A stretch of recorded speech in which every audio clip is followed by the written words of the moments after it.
wa ala alihi wa sahbihi ajma'in. Subhanaka la ilma lana illa ma 'allamtana innaka antal alimul hakim. Rabbi shrah li sadri wa yassir li amri wahlul 'uqdatam min lisani yafqahu qawli wa saddid lisani wahdi qalbi bi haqqi sayyidina Muhammad sallallahu alaihi wa alihi wa sahbihi wasallam.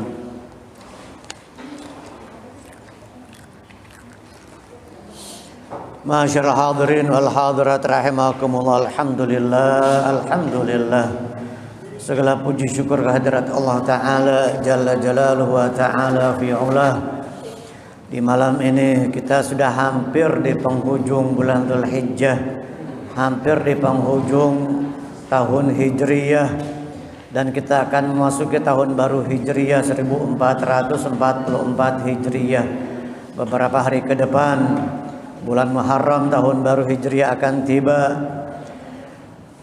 Kita ingat dosa, kesalahan kita, kelalaian kita di tahun 1443 yang akan kita tinggalkan ini. Ingat gak sama dosa?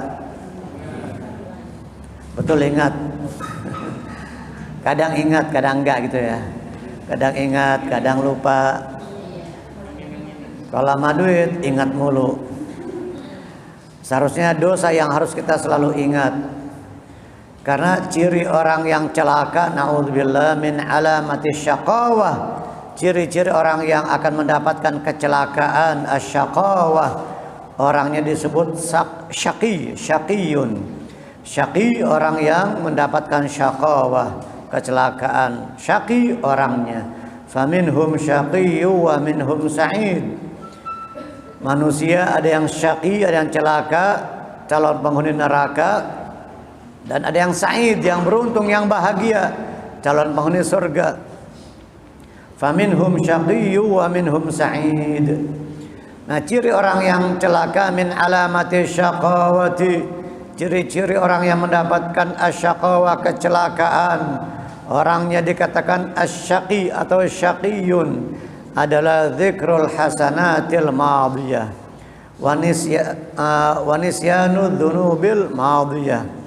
Dia mengingat kebaikan-kebaikannya yang lalu. Kebaikan dia ingat-ingat terus. Saya pernah berbuat baik kepada si fulan, saya pernah bantu si fulan, saya pernah bantu si Anu 5 tahun yang lalu saya pernah masukin kerja. Kalau bukan saya, dari mana dia makan? Dari mana dia bisa ngempanin anak bininya? Dari mana dia bisa punya ini dan itu kalau bukan karena saya? Waduh, naudzubillah. Akhirnya kebaikan-kebaikan yang seharusnya dia lupakan malah diingat. Dzikrul hasanatil madiyah wa lam yadri aqubilat amruddat. Padahal dia nggak tahu kebaikannya itu bakal diterima oleh Allah Ta'ala atau ditolak. Sementara wanisyanu dzunubil madiyah wa hiya indallahi mahfudhah. Dosa-dosa malah dia lupakan. Dosa dilupakan padahal wa hiya indallahi mahfudhah, padahal tersimpan di sisi Allah Ta'ala catatannya. Dosa, kesalahan-kesalahannya dilupain sama dia padahal tersimpan, ada catatannya sama Allah Ta'ala. Ada hitung-hitungannya, ada tanggung jawabnya, ada pertanyaannya nanti di akhirat. Sementara kebaikan yang seharusnya dilupakan justru diingat sama dia, justru selalu diingat-ingat. Padahal seharusnya kebaikan apapun, jangankan yang baru, yang sudah bertahun-tahun, yang baru, yang lama, semuanya kita lupakan kebaikan sama orang lain. Dosa diingat, jangan terbalik. Dosa dilupain, sementara kebaikan selalu diingat-ingat. Wan nadharu ila man dunahu fid din wan nadharu ila man fawqahu fid dunya. Ciri orang yang celaka dalam urusan dunia memandang ke atas. Dia melihat orang yang lebih sukses, melihat orang yang lebih unggul, melihat orang yang lebih maju usahanya, pekerjaannya, bisnisnya. Kapan mau bersyukur? Kapan dia akan bersyukur kepada Allah kalau selalu melihat ke atas? dongak terus, akhirnya dia kesandung. Orang kalau ngangkat kepala terus, kata orang Betawi dongak terus, akhirnya dia kesandung. Kesandung jatuh. Jatuh sakit apa enggak? Sakit, apalagi ini bukan kesandung zahir ini. Bukan kesandung secara lahiriah. Na'udzubillah min dzalik. Jadi dalam urusan dunia kita melihat orang yang lebih sedikit bagian hartanya dari kita. Melihat kepada orang yang lebih sedikit bagiannya, pemberiannya dari Allah Ta'ala, sehingga kita bersyukur. Sebaliknya, wan nadharu ila man dunahu fiddin, ciri orang yang celaka urusan agama mandang ke bawah. Seharusnya kalau kita ingin menjadi orang yang beruntung, urusan agama, urusan akhirat mandangnya ke atas. Melihat ke atas, melihat orang yang lebih alim, lebih saleh, lebih istiqamah, yang lebih bagus akhlaknya dari kita, yang lebih bagus perangainya, ucapan perbuatannya, ibadahnya dibanding kita. Jangan dia mengatakan alhamdulillah saya sudah 5 waktu sholat berjamaah setiap hari ke masjid, daripada si anu tetangga saya, si fulan teman saya sholatnya sehari cuma sekali maghrib doang, masih mending saya. Nah, jangan lihat ke bawah urusan agama, urusan akhirat, urusan ibadah, mandangnya kepada orang yang lebih soleh, kepada orang yang lebih banyak taatnya, kepada orang yang lebih giat ibadahnya, kepada orang yang lebih banyak mengerjakan perintah-perintah Allah Ta'ala, kepada orang yang lebih istiqomah, kepada orang yang lebih mengerti dalam urusan agama, kepada orang yang lebih istiqomah menjalankan sunnah-sunnah Nabi, kepada orang yang lebih bagus akhlaknya, dicintai oleh masyarakat, kepada orang yang lebih dermawan, kepada orang yang lebih rajin baca Al-Qur'annya. Gitu. Jangan kita merasa cukup. Saya alhamdulillah, saya masih mending. Sehari udah 5 kali nih sholat nih, sehari semalam. Si anu cuma sekali, si anu cuma maghrib doang, si anu cuma zuhur doang, si anu hanya asar aja sholatnya sementara maghrib lewat. Ini jangan. Atau alhamdulillah saya seminggu sekali saya sedekah, daripada si anu teman saya nggak pernah sedekah. Jangan melihat orang yang lebih sedikit, yang lebih kecil ibadahnya, lebih sedikit ibadahnya, takwanya kepada Allah Ta'ala. Kalau kita ingin menjadi orang yang beruntung, kepada orang-orang soleh, makanya kita diperintahkan untuk selalu membaca sejarah orang-orang soleh, manaqib mereka, kebaikan-kebaikan, sifat-sifat mereka yang mulia, sejarah biografi para ulama, para aulia kita baca, kita telaah. Ya mungkin dulu sebelum ada internet, belum ada handphone, orang lebih banyak baca di kitab, di buku-buku. Sekarang ya ada juga buku kitab, baik kitab yang asli yang berbahasa Arab, yang terjemahan juga ada, tinggal kita download di handphone. Tapi itu juga jangan serta-merta, jangan sembarangan, harus waspada, harus hati-hati, harus selektif kita. Karena ada orang-orang di luar kita Ahlus Sunnah wal Jamaah, mereka mengurangi, menambahkan, mereka merusak itu kalimat. Mereka mencederai itu kitab-kitab orang salaf terdahulu. Mereka menerjemahkannya sesuai dengan keinginan nafsunya.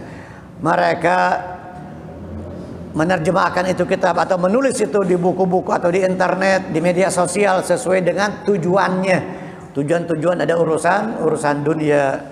Karena pemahaman yang sesat, yang keliru, yang dia pahami dari gurunya, akhirnya dia tulis seperti itu. Jadi jangan sembarangan, kita harus selektif. Kita bertanya kepada guru-guru kita, para ulama-ulama Ahlus Sunnah wal Jamaah. Kalau kita tidak paham, ada kejanggalan di dalam tulisan, di dalam kitab, kita bertanya kepada mereka. Fas'alu ahla dzikri in kuntum la ta'lamun. Nah, hadirin hadirat yang dimuliakan oleh Allah Subhanahu wa taala, semoga tahun Hijriah yang akan kita tinggalkan beberapa hari ke depan, kita berusaha, berharap, berdoa, memohon kepada Allah Ta'ala, memohon pertolongan Allah, taufik dari Allah Ta'ala, kekuatan di dalam diri kita yang diberikan oleh Allah Subhanahu wa Ta'ala, dan Allah Ta'ala selalu mengarahkan kita untuk ibadah kita lebih baik lagi nanti, perangai kita lebih bagus, akhlak kita lebih bagus, ibadah kita lebih mengerti, lebih paham, lebih tahu ilmunya, ketaatan kita bertambah, perhatian kita terhadap sunnah-sunnah Nabi pun bertambah. Itu yang kita minta, yang kita berusaha nanti di tahun baru agar semua perilaku, ucapan, perbuatan kita jauh lebih baik dibanding tahun ini yang akan kita tinggalkan. Jangan mintanya urusan duit aja, urusan dunia aja. Kalau urusan akhirat, urusan agama kita minta, nanti dunia dengan sendirinya akan dikasih sama Allah, akan diberi oleh Allah Ta'ala. Siapa yang memperbaiki hubungannya dengan Allah, maka Allah Ta'ala akan memperbaiki hubungannya kepada manusia atau sesama manusia. Siapa yang memperbaiki ibadahnya, ketaatannya kepada Allah Ta'ala, memperbaiki agamanya, maka dunianya juga akan dimudahkan oleh Allah, akan diberikan kemudahan, kelancaran, keberkahan. Amin ya rabbal alamin. Sekali lagi sering saya ulang, kalau kita menanam padi, rumputnya ikut. Tapi siapa yang menanam rumput, padinya luput. Nggak ada orang nanam rumput ada padinya, padi ikut numbuh, kagak ada. Tapi kalau yang kita tanam padi, otomatis itu rumput, tanpa kita tanam, tanpa kita suruh, dia bakal tumbuh sendiri. Pasti ada rumputnya. Kalau yang kita tanam padi, maka kalau kita kejar akhirat, yang kita kejar akhirat, dunianya akan ikut insya Allah. Tapi siapa yang mengejar dunia, akhiratnya luput. Bismillahirrahmanirrahim. Setelah adab-adab berwudu sudah kita baca dari kitab Bidayatul Hidayah Al-Imam Hujjatul Islam Abu Hamid Al-Ghazali. Lalu kita akan memasuki adabul ghusli. Adabul ghusli ay al-wajib wal masnun. Adab-adab mandi, al-ghuslu bi dhammil ghin. Kalau dibaca dhammah ghinnya al-ghuslu, mandi. Tapi kalau dibaca fathah bi fathil ghin, huruf ghinnya itu fathah, maka membasuh. Al-ghuslu, ghuslul wajhi, ghuslul yadain, ghuslul rijlain, membasuh. Ghuslul wajhi, membasuh wajah. Ghuslul yadain, membasuh kedua tangan, ma'al mirfaqain. Ghuslul rijlain ma'al ka'bain, membasuh kedua kaki beserta kedua mata kakinya. Itu ghinnya fathah. Ghuslul wajhi, ghuslul yadain. Adapun dibaca dhamma, ghinnya artinya mandi. Adabul ghusli, baik itu mandi yang wajib maupun mandi sunnah, ada adab-adabnya, sunnah-sunnahnya yang akan dibimbing oleh Imam Al-Ghazali kepada kita. Jadi mandi ada yang wajib, ada yang sunnah. Apa itu mandi wajib? Mandi wajib ketika seseorang setelah melakukan hubungan suami istri, hubungan badan, lalu keluar sperma, atau walaupun bukan karena hubungan badan, tetapi keluar sperma dengan sendirinya, baik mimpi basah khususnya bagi anak muda, atau juga ketika seorang wanita bersih, terputus, berhenti dari haid, sudah berhenti putus dari haidnya atau darah nifasnya, maka ketika akan sholat, ketika dia hendak sholat, maka wajib mandi. Jadi ada mandi yang wajib untuk mengangkat hadas besar, mengangkat hadas besar. Kalau hadas kecil terangkatnya dengan wudu, hadas besar terangkatnya dengan mandi. Adapun mandi sunnah banyak, mandi untuk menghadiri sholat Jumat. Kita bagi laki-laki yang wajib sholat Jumat, bagi perempuan nggak wajib sholat Jumat. Bagi yang wajib sholat Jumat maka dia disunahkan mandi. Sunnah mandinya bagi siapa? Bagi yang wajib. Adapun musafir yang tidak wajib Jumat, kita sedang bepergian keluar kota, keluar dari rumah kita, keluar dari kota kita Jakarta sebelum subuh, maka nggak wajib sholat Jumat. Sampai di Cirebon waktu zuhur, datang waktu sholat Jumat, nggak wajib sholat Jumat karena kita keluar dari kampung kita sebelum subuh. Tapi kalau ente keluarnya habis subuh, wajib kita sholat Jumat, nyari masjid. Di Cirebon, di Tegal, di Pekalongan, ente wajib nyari masjid. Karena keluar dari rumahmu, dari kampungmu setelah subuh. Tapi kalau sebelum subuh nggak wajib Jumat. Ketika di perjalanan yang sudah melebihi 2 marhalah atau 83 km. Nah, mandi untuk sholat Jumat bagi yang wajib sholat Jumat. Adapun yang tidak wajib seperti orang yang sakit, yang tidak bisa pergi ke masjid, atau orang yang yang bepergian tadi, musafir yang tidak wajib Jumat, nggak disunahkan mandi. Berbeda dengan Idul Fitri dan Idul Adha. Baik yang mau hadir, yang berhalangan, wanita sekalipun, itu disunahkan untuk mandi. Disunahkan untuk mandi untuk sholat Idul Fitri dan Idul Adha. Tapi kalau sholat Jumat, sunnah mandinya itu bagi yang wajib sholat, bagi yang mau sholat. Bagi yang kewajiban sholat Jumat, maka disunahkan dia mandi. Adapun Idul Fitri dan Idul Adha, itu di hari raya, baik yang tidak mau sholat Idul Fitri tetap disunahkan mandi.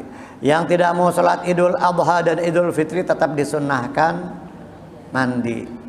Jadi kalau sholat Jumat, sunnah mandinya bagi yang wajib sholat Jumat, orang yang mukim atau mustautin.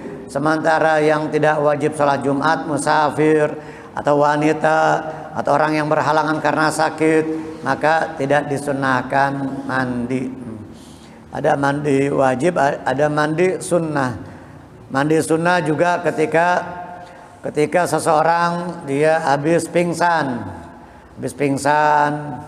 maka dia disunahkan mandi. Mandi untuk ketika kita masuk ke kota Makkah, masuk kota Madinah, itu juga disunahkan mandi. Adabul ghusli fa idza asabatka janabatun min ihtilamin aw wiqa'in. Apabila fa idza asabatka janabatun, apabila menimpamu, asaba yusibu asabatka, menimpamu, mengenaimu, atau engkau memiliki apa, janabatun, ada janabah, hadas besar. Janabah orangnya disebut junub. Junub orangnya, janabah hadas besar yang ada pada diri kita, baik karena apa? Min ihtilamin, karena ihtilam, mimpi yang menyebabkan keluar sperma, imna yang dengan keluarnya sperma, awiqa'in, apa itu wiqa? Jima, awiqa'in ay jima'in, karena hubungan badan, hubungan suami istri. Fakhudil ma'a, maka yang keluar sperma, yang dia keluar mani, yang menyebabkan hadas besar, dia punya hadas besar, wajib mandi. Maka akan dibimbing oleh Imam Al-Ghazali di sini, fakhudil ina'a, maka ambillah bejana, ilal mughtasali, wadah, bejana wadah air, ilal mughtasal, ke tempat mandi. Waghsil yadaika awalan thalathan, basuh kedua tanganmu 3 kali. Basuh terlebih dahulu tanganmu 3 kali. Wa azil ma ala badanika min qadarin, dan hilangkan yang ada pada badanmu, jasadmu, ala badanika ay jasadika, min qadarin, kamanin wa mukhatin, dari kotoran seperti sperma, mukhat, ingus, lendir-lendir, kotoran yang di hidung. Wa min najasatin, atau juga dari yang najis. Qadar, kotoran-kotoran dihilangkan dulu, baik yang najis maupun yang suci. Mani itu suci, mani sperma suci, baik sperma manusia, sperma hewan, semuanya suci, kecuali sperma najis anjing dan babi. Kalau B1 B2 tuh yang najis mughalladhah, semuanya najis. Anjing dan babi, dagingnya, darahnya, spermanya, liurnya, semuanya najis mughalladhah. Adapun sperma selain anjing dan babi, sperma gajah, sperma singa, harimau, semuanya suci. Juga sperma manusia, karena itu aslul khilqah, asal kejadian makhluk manusia dan hewan, maka itu semuanya suci. Yang najis itu air kencing, atau juga madhi yang keluar sebelum sperma, dan juga wadi, ada wadi itu yang keluar biasa setelah berolahraga, habis kerja berat, itu biasanya wadi, itu juga najis. Yang suci hanya almani atau sperma, nutfah, almani an nutfah. Walaqad karramna bani Adam, telah kami muliakan manusia.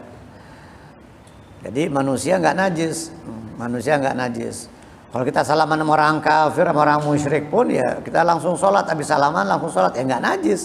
Yang najis itu keyakinan mereka, akidah mereka, batin mereka yang najis. Adapun tangannya orang kafir, ya suci. Salaman kecuali memang jelas-jelas ada najis di tangannya baru ya. Wa azil ma ala badanika min qadarin, hilangkan yang ada pada tubuhmu, badanmu daripada kotoran.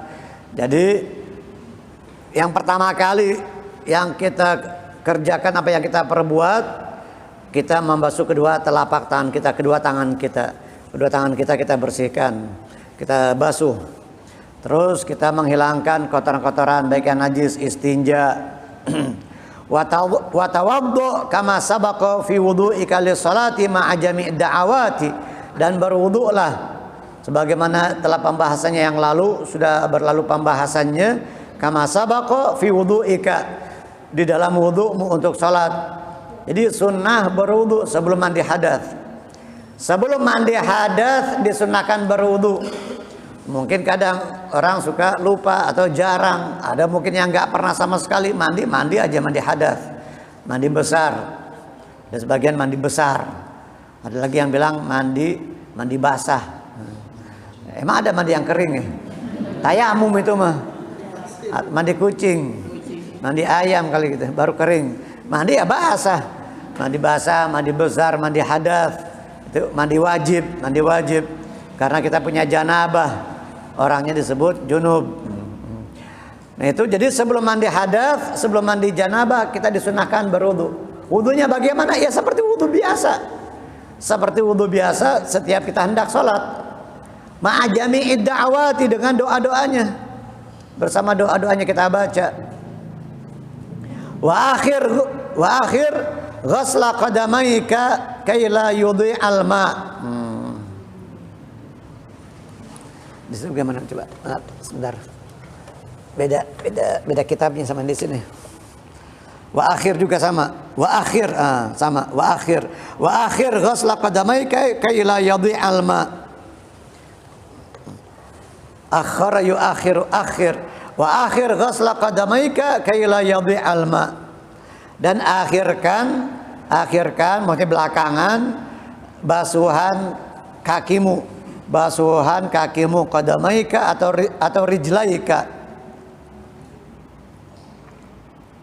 agar supaya kaila yadhi alma, agar supaya tidak menghambur-hamburkan air, nggak buang-buang air, dan supaya tidak tabdzir, jadi buang-buang airnya, agar supaya tidak membuang-buang air, kaila yadhi alma'u. Jadi wudu seperti biasa, basuh kakinya belakangan gitu. Basuh kakinya diakhirkan, dibelakangin. Terakhir. Wa akhir ghasla qadamaika kay la yadhi'al ma'u. Fa idza faragta min al-wudhu'i fasubbal ma'a 'ala ra'sika. Setelah selesai berwudu, kecuali itu tadi kaki diakhirkan, maka apabila telah selesai fa idza faragta min al-wudhu'i fasubbal ma'a 'ala ra'sika, maka tuangkan air di atas kepalamu.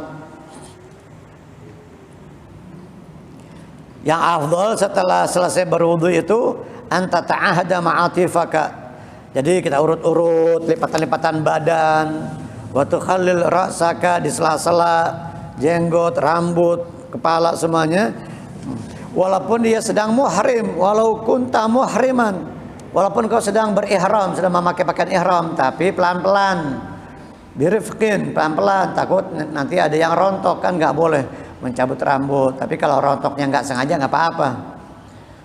Ketika kita sedang berihram, masih menggunakan pakaian ihram, ketika kita berihram kan tidak boleh mencabut rambut, gunting kuku, pakai minyak wangi dan sebagainya. Maka ketika dia punya hadas besar, mandi janabah sementara dia sedang berihram, tetap harus kita khalil di sela-sela jenggot, rambut, lipatan-lipatan badan, seperti diurut-urut begitu, tapi pelan-pelan. Ketika dia menggosok-gosok rambut dan jenggotnya, khawatir nanti akan rontok. Fa idza faragta minal wudhu'i, jika engkau selesai daripada wudu, fasubbal ma'a 'ala ra'sika, maka tuangkan air di atas kepalamu. Salasan 3 kali. Wa anta nawin raf'al hadathi minal janabah, dan kau berniat walhal wa anta, wawnya wawul hal, walhal engkau berniat raf'al hadathi minal janabati, mengangkat hadas dari janabah. Nawaitu raf'al hadatsil akbar atau nawaitu ghuslal janabah, saya niat mandi janabah, saya niat mandi untuk mengangkat hadas besar. Itu macam-macamnya niat. Nawaitul ghusla li raf'il hadatsil akbar atau nawaitu raf'al hadatsil akbar, bisa juga. Saya niat mengangkat hadas besar, saya niat mandi untuk mengangkat hadas besar. Niat mengangkat hadas dari janabah. Setelah di atas kepala, thumma ala syiqqikal aiman, sebelah kanan, badan kita sebelah kanan, salatan 3 kali juga. Thumma alal aisar, kemudian badan kita sebelah yasar, sebelah kiri. Thumma alal aisar, sebelah kiri, badan sebelah kiri, salatan 3 kali juga. Wadluk ma aqbala min badanika wa ma adbara salatan, dan engkau urut-urut, diurut-urut, dielap-elap, itu diseka-seka seperti orang mengurut, khususnya lipatan-lipatan badan. Ma aqbala, ya ada di sebelah depan, wa ma min badanika, dari badanmu, wa ma adbara, ya ada di sebelah belakang, baik dari arah depan ma aqbala ataupun yang arah belakang. Wa ma adbara salatan 3 kali, masing-masing 3 kali. Guyur di bagian atas dari kepala, bagian atas, kemudian badan sebelah kanan dan sebelah kiri, masing-masing 3 kali. Wa khallil sya'ra ra'sika wa lihyataka, sya'ra ra'sika wa lihyatika, di takhlil, di sela-sela, khallil wa khallil, dalam syarahnya ada di sini. Wa khallil sya'ra ra'sika wa lihyatika sawa'an kana kathifan aw khafifan, baik rambut atau jenggotmu yang tebal maupun yang tipis. Baik yang tebal, yang rambutnya gimbal, kribo, tetap wajib air sampai ke dasar kulit. Kalau itu mandi hadas. Berbeda dengan wudhu. Kalau wudhu cukup di sela-sela. Air wudhu nggak wajib sampai ke dasar kulit. Karena jenggot yang tebal, maka cukup di takhlil, di sela-sela. Khallala yukhallilu takhlilan. Takhlil. Apa itu takhlil? Mensela-sela gitu. Dengan jari di sela-sela. Kalau halala yuhallilu tahlil, tahlilan, halala yuhallilu tahlilan. Apa itu tahlil? Bacaan la ilaha illallah. Tahlil bukan berkat, bukan besek. Tahlil itu bacaan la ilaha illallah. Identik sama berkat dan besek. Tahlil itu bacaan la ilaha illallah. Bacaan subhanallah tasbih, bacaan alhamdulillah tahmid, bacaan Allahu Akbar takbir, bacaan innalillahi wa inna ilaihi raji'un apa? Tarji' innalillahi wa inna ilaihi raji'un, disebut dengan tarji'. As-salatu khairum minan naum apa? Tathwib. As-salatu khairum minan naum, as-salatu khairum minan naum, tathwib. Di sela-sela. Kalau mandi hadas wajib, orang mau rambutnya tebal, gimbal, kribo segala macam, kusut, wah halus-halus gitu, dikepang segala macam, diikat, tetap wajib air sampai ke dasar kulit. Makanya harus dibuka. Yang dikepang, perempuan yang rambutnya dikepang. Jadi kalau mandi hadas ya dibuka, biar supaya mudah air sampai ke kulit dan setiap helai rambut. Tapi kalau nggak dibuka kepangannya, kuncirannya, ya susah. Khawatir nanti ada yang kering bagian rambutnya, ada rambutnya yang kering. Begitu juga pakai cincin, apalagi cincinnya ketat. Kalau wudhu harus digeser-geser. Wudhu harus digeser-geser. Kalau perlu ya dicopot, lebih bagus lagi. Kecuali memang cincin itu longgar, ya tinggal digini-giniin juga masuk air. Tapi kalau yang ketat itu kan susah tuh. Itu harus dicopot dulu, geser-geser ketika wudhu, apalagi mandi hadas. Ya. Baik rambut maupun jenggotmu. Wa khallil sya'ra ra'sika wa lihyatika Wa ausilil ma'a ila ma'atifil badan, dan sampaikan air ke lipatan-lipatan badan, apalagi orang yang gemuk, yang perutnya itu kayak lontong, kayak lepet, lepet ya, yang lipatan-lipatan, ya berlipat-lipat kalau kita duduk, perut kita berlipat-lipat. Makanya sunahnya kalau mandi itu berdiri, karena khawatir bagi orang yang gemuk yang lipatan-lipatan badannya itu kalau duduk dia mandinya duduk, pas dia bangun kering tuh, bekas lipatannya itu kering, nggak kena air, bekas lipatannya itu kering. Makanya sunahnya berdiri biar supaya lebih merata, memudahkan dia untuk meratakan air ke seluruh badan kalau berdiri. Tapi kalau duduk, ya duduk tar dia duduk lagi, berdiri lagi. Kalau wudhu justru sunnahnya itu duduk atau jongkok, nongkrong. Tapi kalau mandi malah berdiri. Wa ausil ma'ila ma'atifil badan, disampaikan air ke seluruh lipatan-lipatan badan. Baik di kepala, bagian ketiak, pundak, atau juga pangkal paha, kaki, di belakang lutut, jari-jari, jari tangan, jari kaki. Nah, banyakkan orang mungkin bagian jari itu, khususnya jari kaki, tumit, belakang lutut, lipatan-lipatan badan, pangkal paha dan sebagainya. Nah, itu harus hati-hati, harus ekstra waspada. Maka dia harus lebih berhati-hati biar supaya air itu merata ke seluruh badannya, baik kulit maupun rambut atau bulu dia ada di seluruh badan. Maka itu harus berhati-hati, jangan sembarangan, jangan buru-buru, tapi jangan kelamaan juga, nggak boleh lama-lama di kamar mandi. Wa ausil ma'ila ma'atifil badan, tempatnya jin. Dan orang kalau udah jatuh di kamar mandi biasanya parah, fatal ya, beda sama ente jatuh di jalanan. Orang yang jatuh di kamar mandi biasanya ya Allah, kalau geger otak, ada yang stroke ya. Subhanallah. Kenapa? Karena ya tempatnya jin.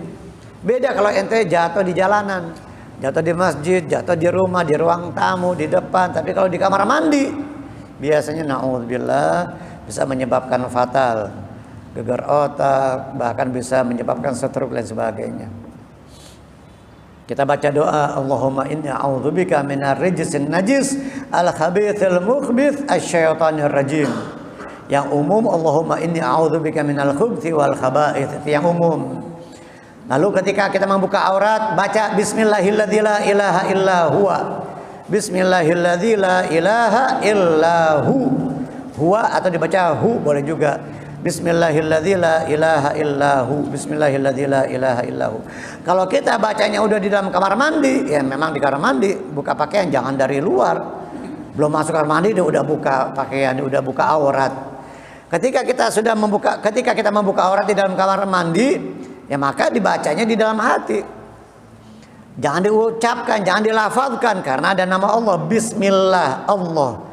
Bismillahilladzi la ilaha illahu, di dalam hati kita bacanya. Siapa yang membaca bismillahilladzi la ilaha illahu atau illahua ketika membuka auratnya, membuka pakaiannya, terlihat auratnya, maka tidak akan bisa dilihat oleh syaitan dan jin. Itu untuk penghalang dari syaitan dan jin. Setan sama jin nggak bisa ngelihat, terhalang pandangan mereka dengan kita membaca bismillahilladzi la ilaha illahu, untuk menutup pandangan syaitan dan jin, khususnya perempuan, baik laki maupun perempuan, biar supaya aurat ente nggak ditontonin sama setan sama jin. Kalau ente nggak baca itu, aurat ente ditontonin sama setan dan jin. Biar nggak ditontonin, nggak dilihat sama setan dan jin, maka membaca bismillahilladzi la ilaha illahu, dengan nama Allah yang tidak ada Tuhan kecuali Dia. Bismillah alladzi la ilaha illa huwa. Bismillahilladzi la ilaha illahu. Banyak adab-adabnya. Jangan bawa tulisan-tulisan ayat Al-Quran. Kalau kita mau berzikir di dalam hati, zikir di dalam hati, jangan diucapkan di dalam kamar mandi. Jangan berbicara, jangan sambil ngobrol. Yang satu di dapur, emak-emak nih, yang satu lagi ngiris bawang di dapur, yang satu lagi buang air, main saut-sautan, ngobrol. Yang satu lagi BAB, satu lagi niris bawang, ngobrol, saut-sautan, ngobrol ngerumpi. Satu di dapur, satu di kamar mandi. Makruh, sangat makruh kita berbicara di dalam kamar mandi, apalagi ketika kita buang hajat. Walaupun kita tidak buang hajat, lagi mandi atau hanya sekedar mencuci di dalam di kamar mandi, jangan berbicara. Apalagi ketika kita buang hajat. Wa ausilil ma'a ila ma'atifil badani wa manabiti syari ma khaffa minhu wa ma kathufa. Ma khaffa minhu wa ma kathufa. Baik yang khafif, yang tipis, yang ringan, yang tipis, yang sedikit jenggot atau rambutnya, maupun yang kathufa atau yang kathif, yang tebal, apalagi yang tebal. Jadi semua helai rambut yang ada di dalam tubuh kita itu harus terkena air, baik yang tipis maupun yang tebal. Baik yang tebal apalagi, baik yang tipis, yang tebal aja wajib.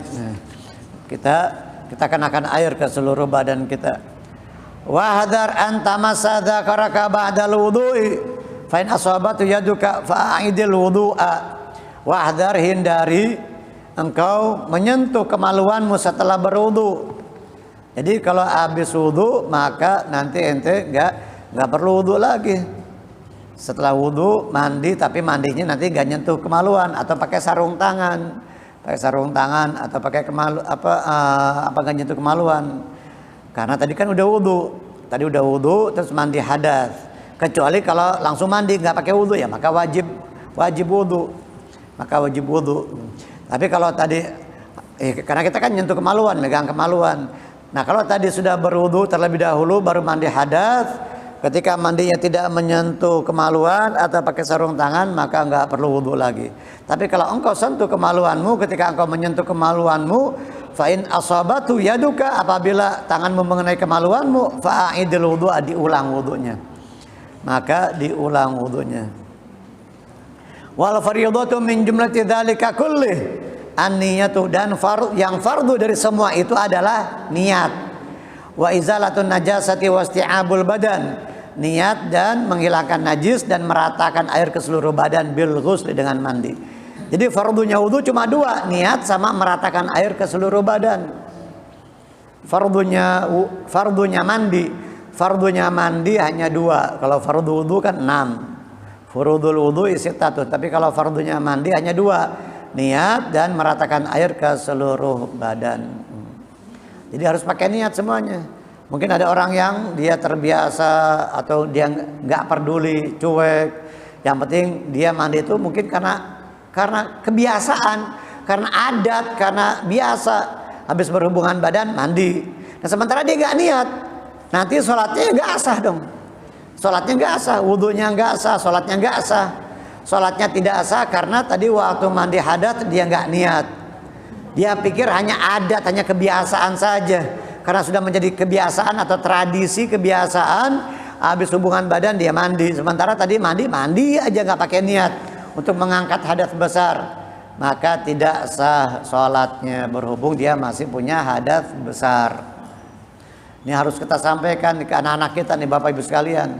Banyak anak sekarang, coba ibu bapak tes, tanya fardunya wudu, tanya bagaimana cara wudu yang baik dan benar. Bahkan ada yang akhir-akhir ini viral nih video di media sosial, anak-anak ABG, anak-anak SMP, SMA nggak tahu niat sholat, tidak pandai, tidak tahu melafadzkan niat sholat. Usolli dhuhri, apaan ya? Usolli dhuhri dong, bukan usolli fardhu dhuhri. Dia nggak tahu arba rakaat, mustaqbilal qiblah, dia nggak tahu. Niat sholat aja kagak tahu. Ya Allah, miris sekali hati kita, sedih melihatnya ya. Sedih melihatnya, apalagi belum lagi pergaulan bebas, SCBD ya. Hah? SCBD ya? SCBD yang ngetren nih anak. Jadi mereka bebas mengekspresikan istilahnya keinginannya, kemauannya yang berbau maksiat. Anak-anak ABG dengan pakaian yang serba minim, aurat kemana-mana, ngikutin orang barat. Ya mungkin ya ada pantas-pantasnya, udah ada kafir, cakep lagi. Ini dekil, banyak panoan. Buluk lagi. Muslim lagi ya. Ya Allah la ilaha illallah Muhammadur Rasulullah. Hah? Hidup lagi. Nah ini apa yang harus kita khawatirkan. Mungkin bukan orang lain, jangan-jangan ada di antara keluarga kita yang seperti itu. Jangan-jangan ada di antara saudara kerabat kita yang seperti itu. Bapak ibunya ke masjid, bapak ibunya ke pengajian, ke majelis taklim, anaknya nggak bisa wudhu, anaknya nggak ngerti wudhu, anaknya nggak ngerti sholat, niat sholat. Coba tes bacaan Fatihahnya bagaimana? Dia tidak bisa membawakan dan membacakan surah Al-Fatihah dengan baik dan benar. Dia nggak tahu itu bacaan tasyahud atau tahiyat. Coba tes, dites. Apalagi yang sudah balik khususnya, ya sudah balik, ya sudah umuran SMP. Sekarang anak SD, khususnya perempuan kelas 5, kelas 6 aja ada yang udah balik, ada udah menstruasi kelas 5, kelas 6. Apalagi yang udah SMP, SMA, yang kuliah, ada yang mungkin di antara kita mengabaikan syariat Allah. Nggak pernah ditanya tuh anak-anaknya udah besar, yang laki yang perempuan, nggak pernah ditanya. Coba tanya bagaimana melafazkan niat sholat, bagaimana bunyi. Walaupun niat itu yang wajib di dalam hati, tetapi dia harus menghadirkan niat. Kalau dia nggak tahu bagaimana niat, ya bagaimana dia menghadirkannya di dalam hati. Memang sunnah melafazkan niat hukumnya, tidak wajib. Yang wajib kita menghadirkannya yang di dalam hati. Talafuz bin niyah sunnah, bukan bid'ah. Tanya saudara kita, kerabat kita, keponakan kita, kewajiban kita untuk mengajarkan mereka, untuk mendidik mereka. Bukan cuma anak hanya disekolahin, akikah, potongin kambing 2 ekor buat laki-laki, anak perempuan 1 ekor, ya laki dikhitan, disunat, selesai, bikin acara walimah aqiqah, walimah khitan, selesai. Nggak sampai di situ, bukan cuma itu. Yang berat, yang diperlukan kesungguhan itu istiqamahnya, mendidiknya, mengajarkannya itu diperlukan kesungguhan dan terus menerus. Nggak cukup sekali 2 kali, sehari 2 hari bosan, capek, bapaknya udah capek, udah pegel. Setiap hari kita suruh mereka sholat, kita suruh mereka mengerjakan taat kepada Allah. Bagaimana ibadah mereka, apakah mereka sudah paham, sudah mengerti, sudah tahu apa itu, bagaimana cara berwudu, cara sholat. Ada yang nggak bisa baca Quran, ada yang nggak bisa baca Quran. Anak muda sekarang banyak anak muda sekarang nggak bisa baca Quran, apalagi sholat. Omongannya ya Allah sembarangan, ocehannya, kalimatnya jelek, buruk, busuk. Orang tuanya diam baik, orang tuanya diam. Kadang lihat anaknya ngomong sembarangan, ucapan kotor, keji, jorok dan sebagainya. Orang tuanya kadang dengar, tahu nih, dibiarin, nggak peduli. Ini orang tua macam apa? Nanti akan ada tanggung jawabnya di akhirat, akan ditanya oleh Allah Subhanahu Wa Taala. Nanti setelah udah mati, ngapan mati masuk kubur, baru dia nyesel, baru dia sadar, baru dia melek, baru dia bangun dari kelalaiannya selama ini. An-nasu niyam wa idza matu intabahu. Manusia itu kebanyakan tidur, kebanyakan mereka tertidur. Nanti pas mati baru melek, baru bangun, baru sadar. Fa'tarafu bidzanbihim fasuqan li ashabis sa'ir wa qalu law kunna nasma'u aw naqilu ma kunna fi ashabis sa'ir. Mereka nanti di akhirat akan mengatakan, coba dulu waktu saya masih hidup di dunia, waktu saya masih di dunia, saya menggunakan akal saya mendengar nasihat Nabi, para ulama-ulama sebagai pewaris Nabi. Coba saya dengar, saya menggunakan akal, saya tidak akan menjadi penghuni neraka sa'ir, saya tidak akan menjadi penghuni neraka. Coba dulu, ya udah terlambat. Nggak ada artinya itu penyesalan. Sekarang dia sudah terbujur kaku, dia sudah di dalam kubur, sudah di liang lahat. Sekarang dia sudah kembali kepada Allah. Anaknya nggak mungkin bisa ketemu lagi. Tinggal penyesalan dan penyesalan serta azab dari Allah Subhanahu wa Ta'ala.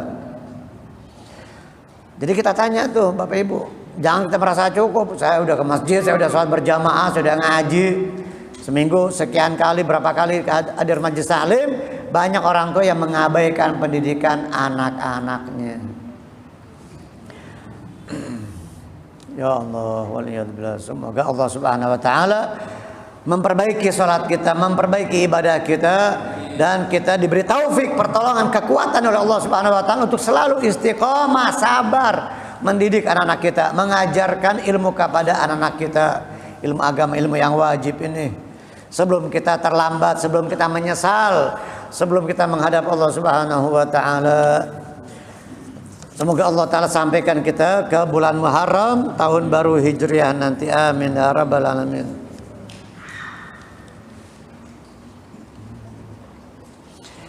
Bagaimana kalau kita sedang di kamar mandi, tiba-tiba ada orang yang memanggil, suami kita, istri kita, anak kita memanggil, kita dehem dulu. Dehem gitu biar dia tahu kode. Gitu dehem. Nanti kalau dia nggak paham-paham juga, baru kita bicara sekedarnya.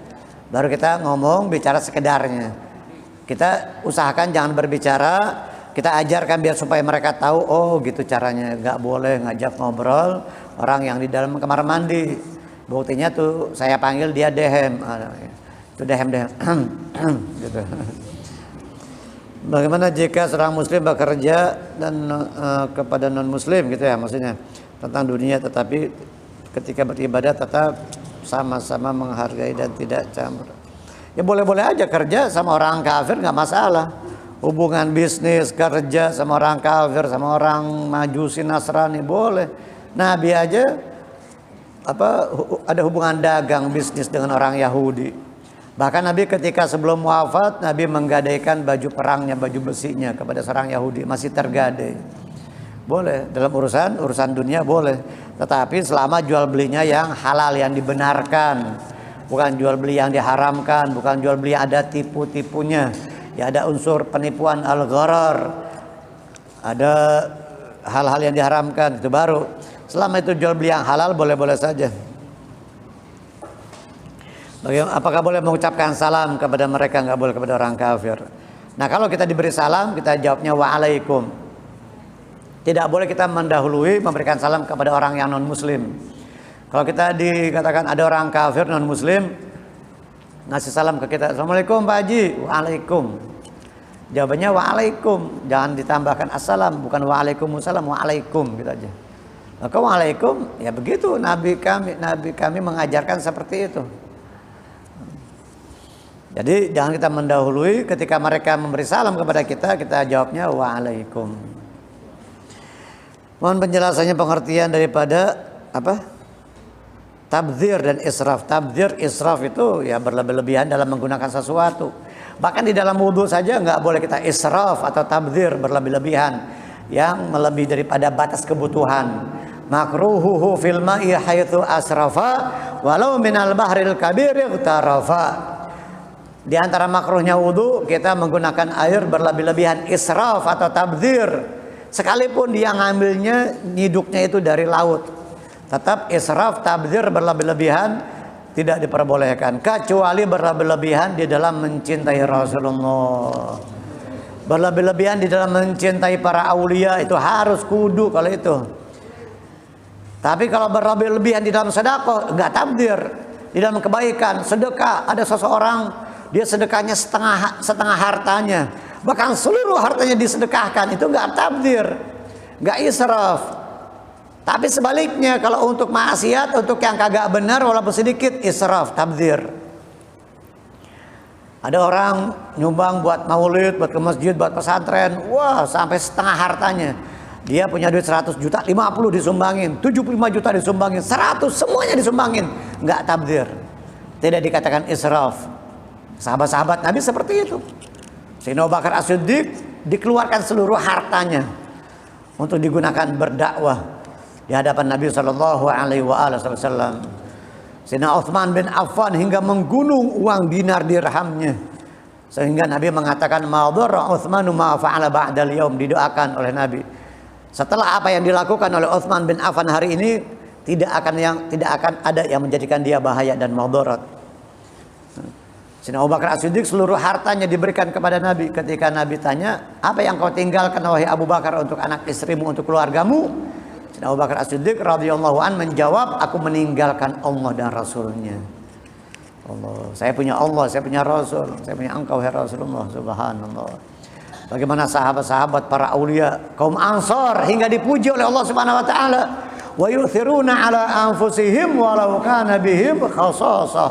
Wa may yuqa syuhha nafsihi fa ulaika humul muflihun. Surah Al-Hasyr. Kalau enggak salah surah Al-Hasyr. Yang awalnya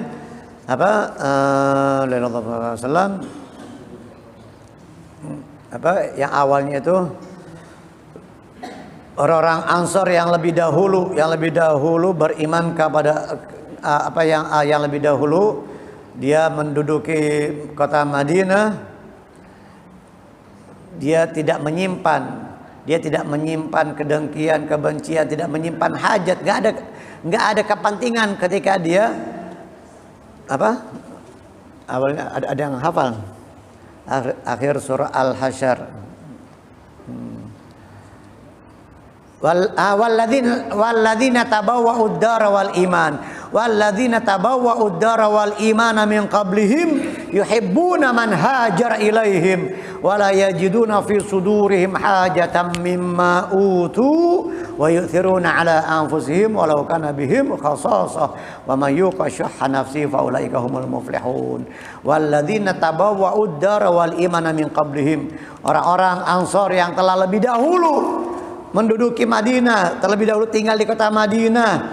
Mereka suka cinta kepada orang yang berhijrah, kaum muhajirin yang berhijrah dari Makkah ke Madinah. Mereka suka cinta kepada mereka, dan mereka ketika menolong mereka kaum muhajirin tidak ada kepentingan, nggak ada embel-embel.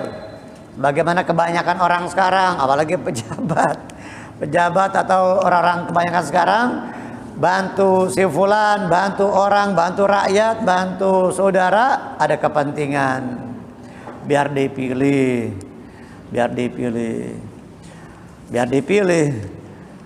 Waktu dia nyalek biar dipilih, cantumin haknya haji.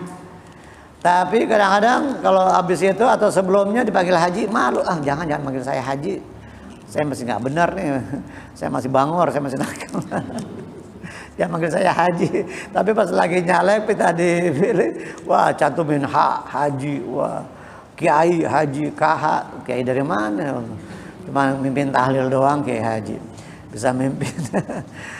Ya Allah. Nah ini mereka kaum Ansar nggak punya kepentingan, nggak ada embel-embel kepentingan mereka ketika membantu menolong kaum muhajirin. Allah, wala yajiduna fi sudurihim hajatan mimma utu, mereka tidak ada hajat, enggak ada kepentingan di dalam hati mereka. Ya Allah, subhanallah. Wa yuthiruna ala anfusihim, dan mengutamakan orang lain, memprioritaskan orang lain, mendahulukan kepentingan orang lain, itu yang disebut dengan itsar.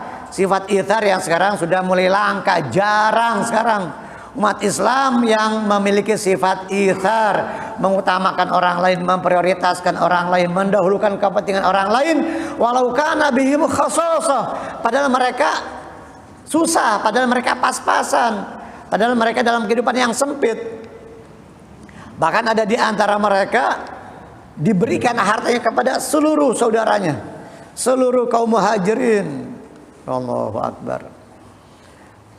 Setelah perang Yarmuk, kalau tidak salah, setelah perang Yarmuk, ada seorang sahabat, dia mencari sepupunya yang mungkin yang udah terkapar semuanya nih, udah tergeletak, terkapar, lagi sakaratul maut, tinggal nunggu ajal beberapa menit lagi, beberapa saat lagi, mungkin masih ada yang masih hidup.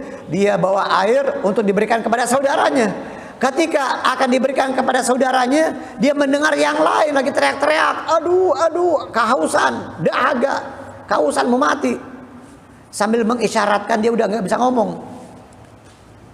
Kasih dia saudara saya, kasih dia teman saya masih bisa nafas, saya masih bisa tahan haus dahaga. Dikasihin ke saudaranya, dikasihin ke temannya. Temannya begitu juga waktu mau dikasih minum nih, waktu mau dikasih minum dia dengar yang lain jerit-jerit juga. Kasihin lagi ke yang lain, nggak jadi minum, akhirnya semuanya mati kehausan. Mutar tuh air kagak jadi diminum. Allah, sifat itsarnya para sahabat-sahabat Nabi sallallahu alaihi wasallam. Allahumma shalli alaihi wa alihi. Ini kehausan dahaga mau mati ini.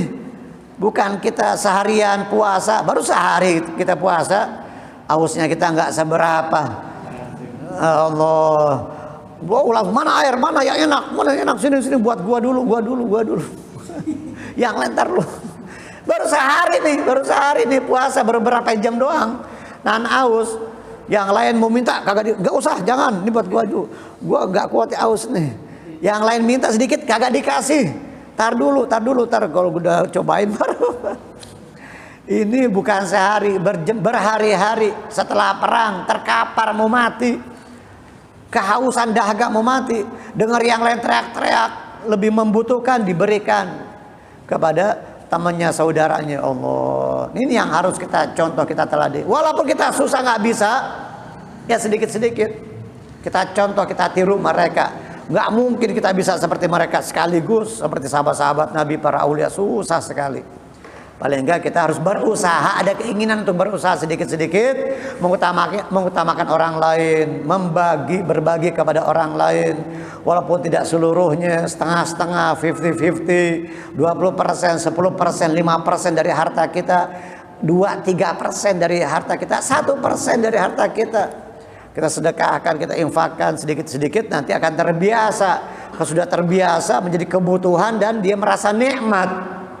Ketika dia memberi, ketika dia sedekah, bukan hanya pahala, bukan hanya dia mengerjakan perintah Allah dan perintah Nabi, tetapi dia sudah merasakan kenikmatan dan kebutuhan ketika memberi orang itu. Dia merasa nikmat sedekah, nikmat silaturahim, nikmat baca Quran, nikmatnya sholat. Itu yang harus kita cari, hadirin hadirat. Semoga Allah Subhanahu wa taala melimpahkan taufiknya kepada kita. Amin.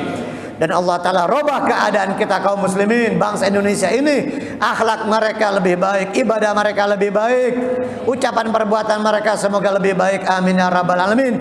Khususnya tahun baru Hijriyah 1444 Hijriyah yang akan datang beberapa hari ke depan, kita berharap semoga menjadi tahun kemenangan untuk kaum muslimin, tahun pertolongan Allah Ta'ala kepada kaum muslimin dan kepada seluruh bangsa Indonesia, negara kita yang kita cintai ini. Semoga Allah Ta'ala jauhkan dari segala macam bencana, musibah dan malapetaka. Allah Ta'ala anugerahkan, limpahkan kebaikan-kebaikan dan keberkahan. Amin ya rabbal alamin. Ya Rabbana tarafna